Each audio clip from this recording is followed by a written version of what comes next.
স্বীকার করেন আত্মা কি, পরম তত্ত্ব কি, তা হচ্ছে তিনি যাকে আমাদের ভজনা করা উচিত। তো এটা আমাদেরকে বুঝতে হবে।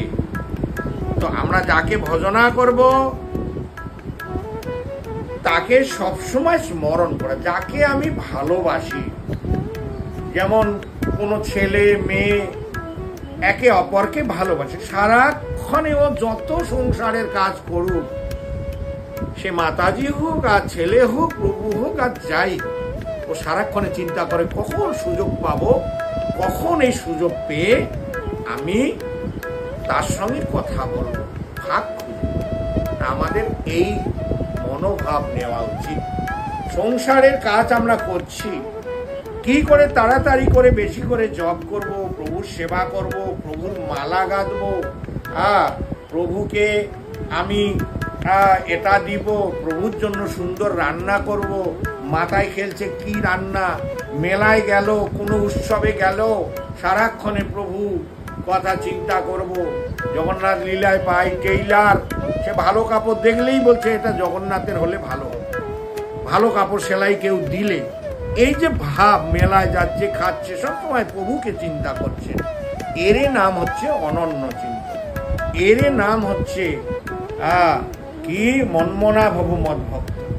স্বীকার করেন আত্মা কি, পরম তত্ত্ব কি, তা হচ্ছে তিনি যাকে আমাদের ভজনা করা উচিত। তো এটা আমাদেরকে বুঝতে হবে। তো আমরা যাকে ভজনা করব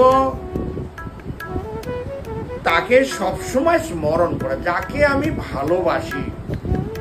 যেমন কোনো ছেলে মেয়ে একে অপরকে ভালোবাসে, সারাক্ষণে ও যত সংসারের কাজ করুক, সে মাতাজি হোক আর ছেলে হোক, প্রভু হোক আর যাই, ও সারাক্ষণে চিন্তা করে কখন সুযোগ পাবো, কখন এই সুযোগ পেয়ে আমি তার সঙ্গে কথা বলবো, ভাগ খুঁজবো।